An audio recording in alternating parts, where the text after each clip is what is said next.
आदरणीय दर्शक, आज मैं आपके लिए रामायण की हिंदी अनुवाद करके प्रस्तुत करूंगा।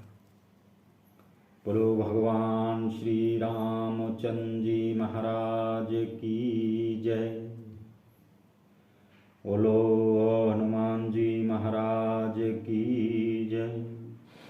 हे कृपालु, मेरा श्राप मिथ्या हो जाए, यह सुन दीनदयाल प्रभु ने कहा, यह मेरी इच्छा से ही हुआ है। नारद जी ने कहा, मैंने आपको अनेक दुर्वचन कहे हैं, मेरे यह आप कैसे दूर होंगे, मेरे यह पाप कैसे दूर होंगे। भगवान ने कहा, शिव जी के सतनाम जपो, हृदय तुरंत शांत हो जाएगा।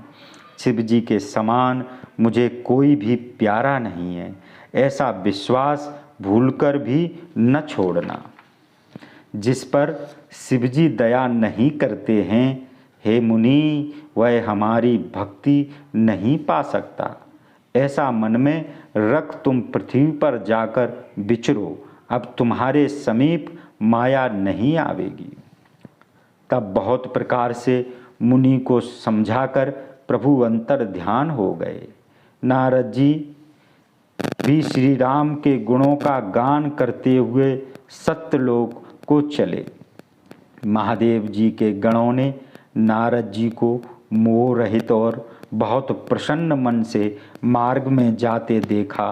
वे बहुत डरते हुए उनके पास आए और चरण पकड़कर दुख से भरे हुए वचन बोले, हे मुनि, हम शिवजी के गण हैं, ब्राह्मण नहीं।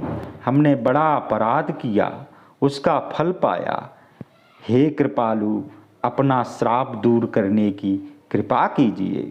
यह सुनकर दीनदयाल नारद जी बोले, तुम दोनों जाकर राक्षस हो जाओ, तुम्हारा ऐश्वर्य, तेज, बल बहुत होगा।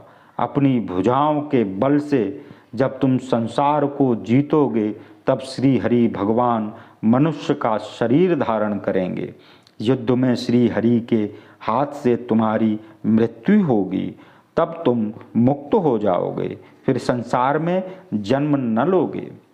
वे दोनों मुनि के चरणों में सिर नवाकर चले गए और समय पाकर राक्षस हुए।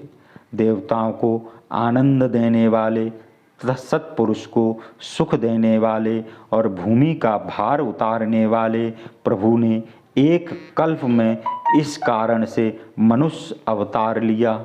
इस प्रकार भगवान के जन्म और कर्म अनेक सुंदर, सुखदायक और बहुत विचित्र हैं। प्रत्येक कल्प में जब जब भगवान अवतार लेते हैं और अनेक प्रकार के सुंदर चरित्र करते हैं, तब तब पवित्र काव्य रचकर मुनीश्वरों ने कथाओं का वर्णन किया है। उनमें भांति भांति के अनुपम प्रसंग वर्णन किए हैं, जिन्हें सुनकर बुद्धिमान लोग आश्चर्य नहीं करते। श्री हरि अनंत हैं और उनकी कथाएं भी अनंत हैं, जिन्हें साधु पुरुष बहुत प्रकार से कहते और सुनते हैं। श्री रामचंद्र जी के सुहावने चरित्र करोड़ों कल्पों में भी नहीं गाया जा सकते। हे पार्वती, यह प्रसंग मैंने तुमको इसलिए सुनाया है कि हरि की माया से ज्ञानी मुनि भी मोहित हो जाते हैं। प्रभु कौतुकी और भक्त हितकारी हैं, सेवा करने से सुलभ और सब दुखों को हरने वाले हैं।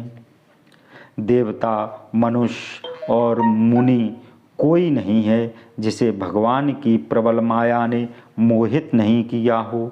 ऐसा मन में विचार कर महामाया के स्वामी श्री भगवान का भजन करना चाहिए। हे पार्वती, दूसरा कारण सुनो। मैं वह अद्भुत कथा विस्तार से कहता हूँ, जिस कारण अजन्मा निर्गुण रूप रहित ब्रह्म अवध नरेश हुए। जिन प्रभु को वन में भाई लक्ष्मण सहित मुनि वेश में फिरते हुए तुमने देखा था, और जिनके चरित्र को देखकर हे पार्वती तुम सती के शरीर में ऐसे मोह की प्राप्ति हो गई थी कि अब भी तुम्हारी भ्रमरूपी छाया दूर नहीं होती। अब उन्हीं के चरित्र सुनो जो भ्रमरूपी रोग को दूर करने वाले हैं। जो जो लीला उस अवतार में की है सो मैं अपनी बुद्धि के अनुसार कहूँगा। यज्ञवल्लभ जी कहते हैं, हे भरद्वाज जी, शिव जी के वचन सुनकर पार्वती सकुचाकर स्नेह सहित मुस्काने लगीं। तब शिव जी वह अवतार जिस कारण से हुआ था उसका वर्णन करने लगे। हे मुनीश, वह सब मैं कहता हूँ, मन लगाकर सुनो।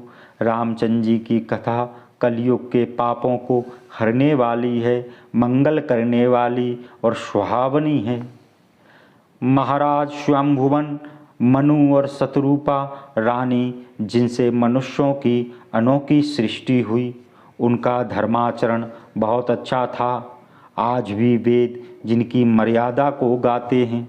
उनके पुत्र राजा उत्तानाद थे, जिनके पुत्र हरिभक्त ध्रुवजी हुए। मुनि के छोटे पुत्र का नाम प्रियव्रत था, जिसकी प्रशंसा वेद पुराण करते हैं।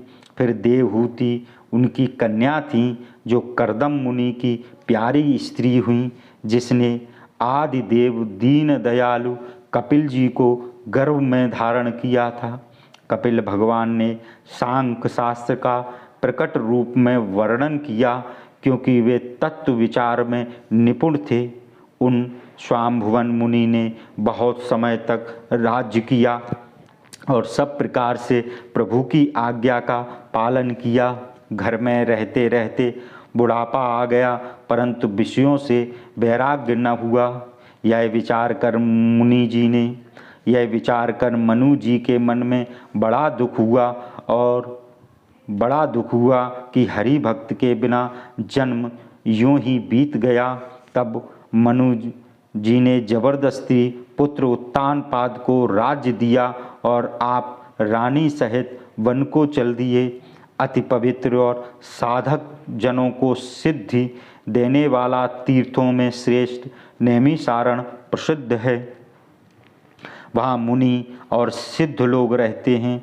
मनु महाराज मन में प्रसन्न होकर वहीं चले।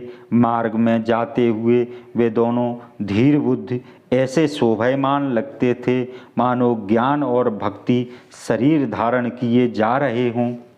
वे गोमती के किनारे जा पहुँचे। प्रसन्न होकर उन्होंने निर्मल जल में स्नान किया।